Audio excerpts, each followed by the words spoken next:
50% of people who get married or divorced. 80% of businesses fail. That's why 30% of Americans are on some form of antidepressant medication. That's why 60-70% of people are overweight. I mean, in a way, we're kind of fucked. But we live in a society that's very narcissistic. You're told like, oh, everybody's a winner. No, not everybody's a winner. That's like saying everybody's blonde. There's a definition of what blonde is. Blonde is like this yellowish hair.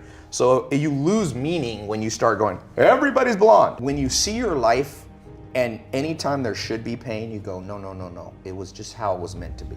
No, look yourself in the mirror sometimes and go, you know why I'm not happy? It's because I didn't listen 10 years ago and I got in the wrong career. You know I'm not happy? Because I married the wrong damn person. It wasn't meant to happen. Yes, everything happens for a reason. You made a bad choice, but it didn't have to be that way. And the second you build up pain, and this, by the way, is not my opinion. If you talk to guys like Dr. David Buss, top 10 most cited psychologist in history, okay? He's one of my main mentors. He told me, I said, do adults change? Like, we do all this self-help videos and podcasts. I said, am I wasting my time? He goes, yeah, kind of. I said, why? He said, well, after 25, it's very hard to teach old dogs new tricks. By the way, that's why I've changed. Most of my stuff targets people 18 to 25.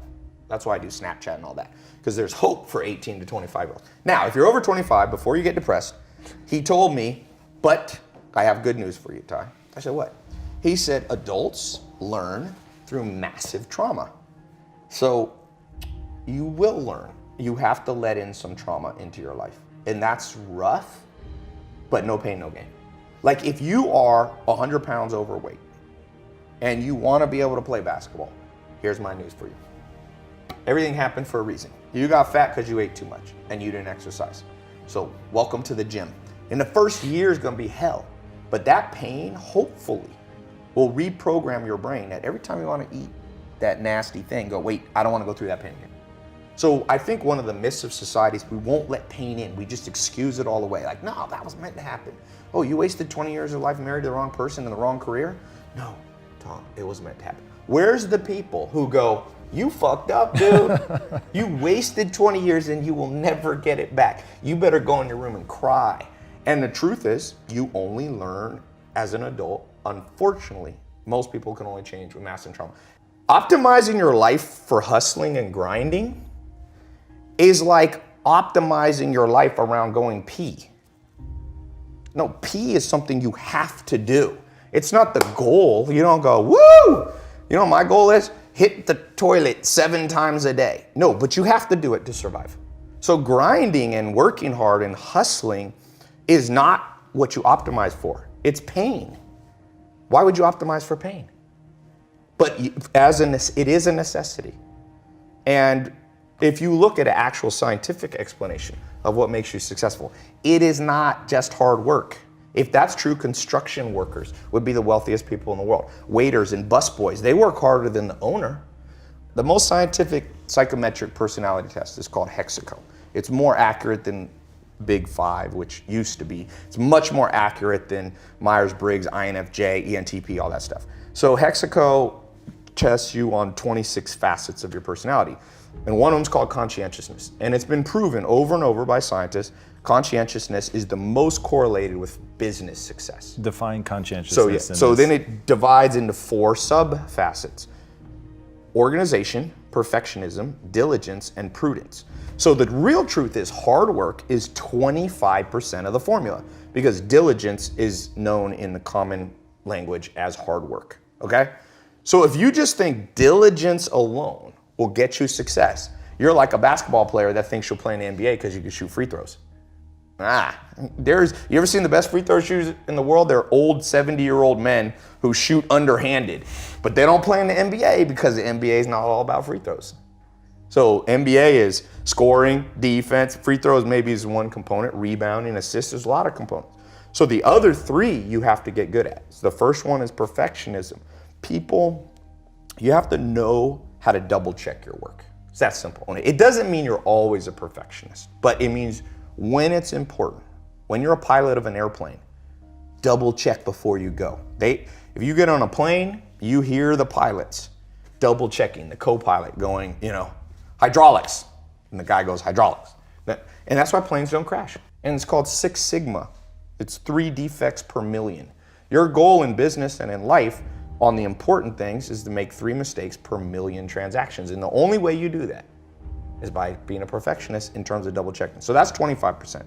The next one is organization. I can't tell you how much better my life is, and anybody watching this will be, if you wake up every single day and you take 10 minutes. I have yellow notepads sitting all around my house. I got that from Bill Gates. Bill Gates built Microsoft at 17 by locking himself in a hotel room with 6 yellow notepads, and he wrote out the whole basic code for DOS and things that built Microsoft. Okay, he became the richest man in the world 18 years straight because he was organized enough to lock himself in a room and think through his day. And so what I try to do, and whenever I do this, I have a great day. Whenever I don't, I notice it.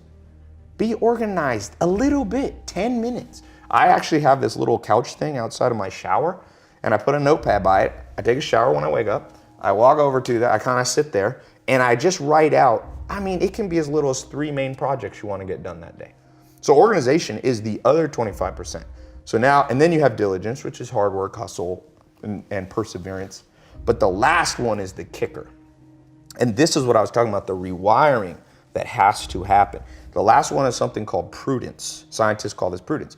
Prudence is the ability to make the right decision. And I can't tell you how many entrepreneurs and non-entrepreneurs, even me at times too, I'm not special, I'm lumping all of us in this. Because of our upbringing in society, our goal is, let's say our goal is like that camera right there. So let's assume that's north. So I have this compass in my brain, and my goal is to go right there. Let's say it's a mile away, so north. What happens if society, my upbringing in school, wired my compass exactly backwards? So I think, let's say I can't see that camera, but I know I want to go north. So I pull out my compass, and it points that way. So I just take off walking. And I do it in an organized fashion. I do it in a perfectionist manner. I'm perfecting my steps and my posture. I'm also working on, hard work and hustle. Keep walking towards your goal. Well, the truth is, if you go south when you should go north, you could have gone 1 mile, but the earth is about 24,000 miles in circumference. So you get to walk 24,000 miles, and you'll come up on the backside, and you will get your goal. That's most entrepreneurs. The average person takes 20 years to become a millionaire. 90% of businesses fail within the first 5 years, 80 to 90, depending on what statistic. Most people, I did the math once, the average American has $60,000 saved by the time they're about 60 years old. So my answer, I did the math, you can do this with a simple financial calculator. Everybody in America, your parents, everybody you know will be a millionaire if they live to 160. At 160 years old, if you take 60 grand at age 60 and you give it a decent return on investment, 8%, 10%, you'll be a millionaire at 160. But the problem is, the great philosopher, I think it was Aristotle or Socrates, said, the problem is art is long, but life is short. The art of living and getting to your objective is long, but it doesn't have to be. It's long if your compass is backwards. So the whole point of what I was saying about adventure at the beginning is I'm trying to take my south and point it to the true north. And you have to learn that from books and mentors and life experience and listening and finding in-person mentors and all those things. They help adjust your compass. And most people are going to get what they want just about 40 years longer. Are there like key principles though that you can use to turn that compass so north actually points north? Yes. First one is just like Alcoholics Anonymous, admit you're lost. And that one's hard for people. You tell people, even for me, sometimes I want to think I'm smart and I got it all figured out. And sometimes I'm like, wait a sec, I'm still lost. And the acquiescence, the admittance of the fact that you're still lost, it gets you on track a lot faster.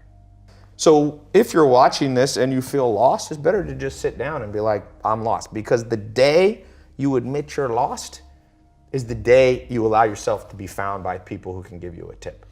But what's the equivalent of that? Because obviously if you're an entrepreneur, nobody's looking for you. So that's the one They are catch, though. right? Who is? They are. You go to Barnes and Noble, people selling their books. They're looking for you as a customer. So read. Read. I mean, the fact that people argue with me on this reading thing, and people argue with me about mentors. No, just use your own gut feeling. Is that how you learn English? When you were 2 years old, you used your gut feeling to start conjugating verbs? No, you learn from other people. You learn manners, you learn language, you learn all things valuable. You learn to drive from another person. So doesn't it make sense you learn life? So books are just the mentors who maybe are dead now. You want to learn about Steve Jobs? He ain't alive to teach you. But you can learn through accumulated wisdom. And that's why, trust me, very few powerful businessmen I've ever met don't read a lot. Warren Buffett, who I think is the best businessman by far in the world, he has 75 companies that he pretty much runs. 200 billion in revenue. He reads 8 hours a day. He reads 600. He said he slowed down in his old age. He only reads 500 pages a day. Bill Gates goes on reading vacations. Mark Zuckerberg just started a reading once a week book club on Facebook. It already got a couple million followers. And now with audio books, there's no excuse. You got YouTube videos. Let this thing run in the background. And it's better if you can find it. I mean, better than books is in-person mentor. That's why I do a podcast. I started Google AdWords in 2001. Okay, I got lucky. I just stumbled and I was one of the first people to ever use online advertising. I was in, I think, the second month Google AdWords launched. Whoa. And there was no YouTube videos. There was no Perry Marshall books. There was nothing. You just kind of wasted money to learn. Now, we're the most spoiled generation. Everything, this computer on this phone, iPhone 7, is more powerful than the first rocket that put man on the moon. That cost billions of dollars. Now we get that for under $1,000. And people are still like, I'm lost. Yes, you're lost. Sit down and then open up Safari and go, how to do Google Ads. And you're gonna come up, let's see what I come up with. AdWords, they have their own tutorial. WordStream, Jumpify, you got some paid stuff. Then you have some free stuff on HubSpot. If you sit in a chair, Charlie Munger calls it assiduity. Put your ass in a chair. Sit there and focus without being, the average American right now, the average person in the world, our attention span has dropped to 5 seconds. The sad news is the average goldfish has 6 seconds. We're now competing with goldfish and the goldfish are winning. So if you don't have assiduity to sit down, read, there is no solution for you. You will always be poor because you'll always be beat by somebody who's willing to sit in the chair. Is there a way for people to build that discipline? Yes, pain. And that's why I'm not a big believer in delusion. You asked me one of the rewiring things we have to do in this world. I'll tell you one. You ever heard this myth? Everything happens for a reason, so just accept it.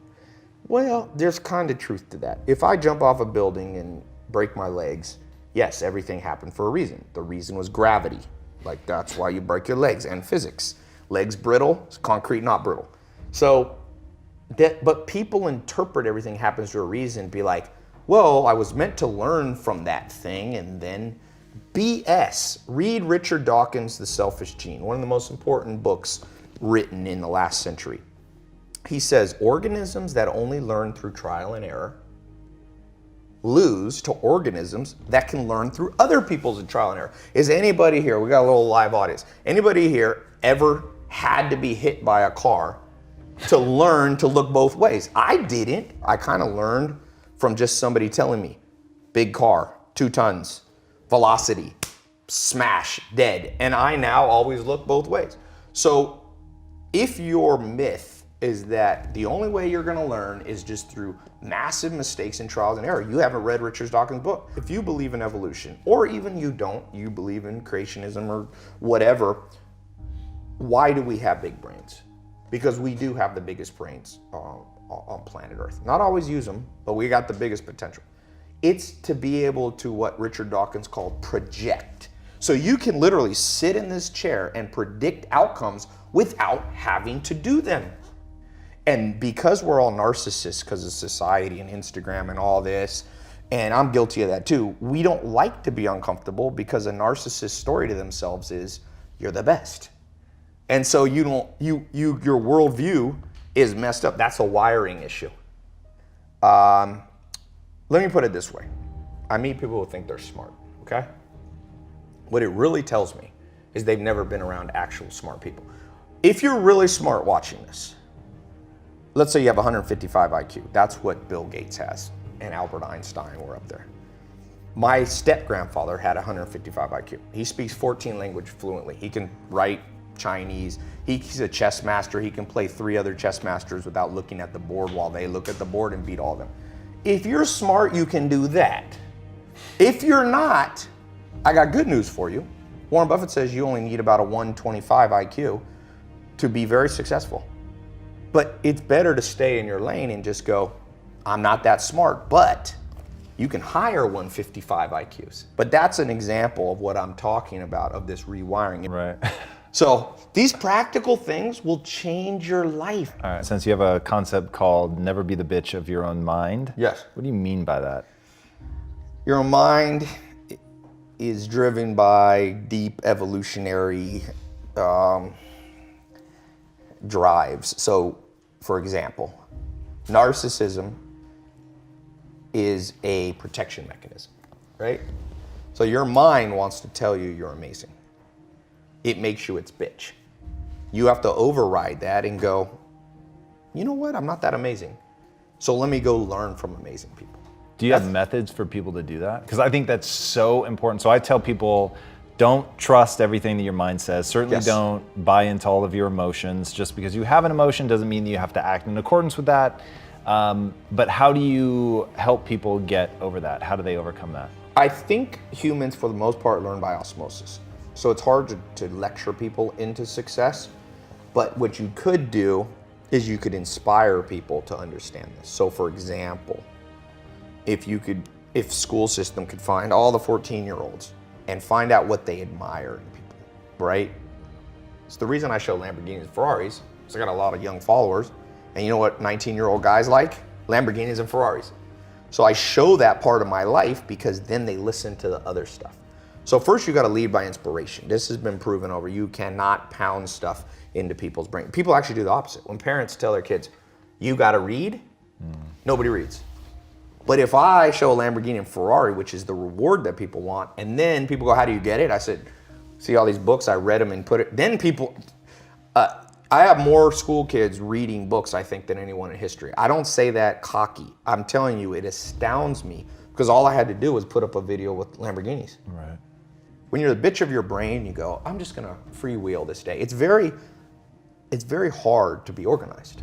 We're not, dogs aren't organized. Do you ever see your dog organizing day? So if you you can either act on the animal side, which is just a wing life, or you can operate from a sense of logic and duty. And so I learned somewhat, I'm not even as good as Joel, to not be the bitch of my mind by just being around him for a while.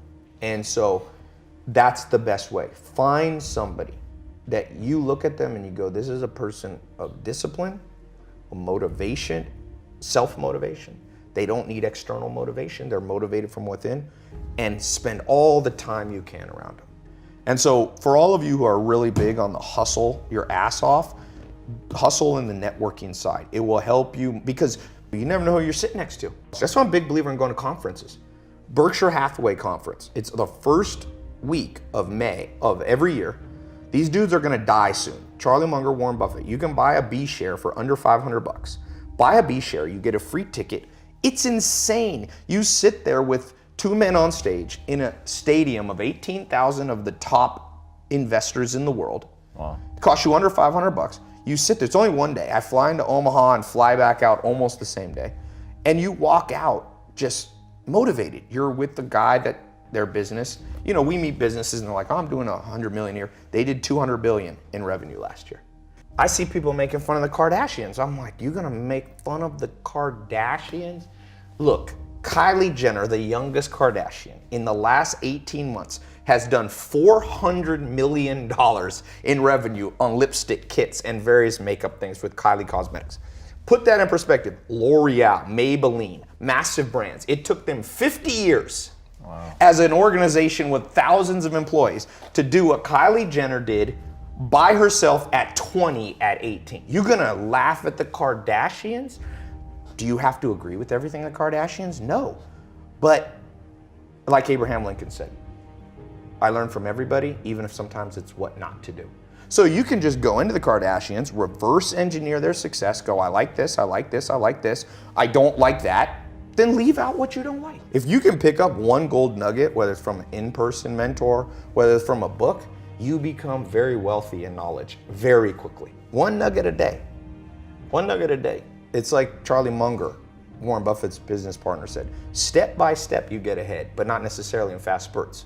But you have to prepare for the fast spurts by learning step by step. Like you want to become like a supercomputer where you just download smart crap from smart people. And you pick and choose. Like some people are like, Tai, I don't agree with everything you say. I'm like, good, I don't agree with everything I say. Like a year later, I'm like, wait, I was wrong.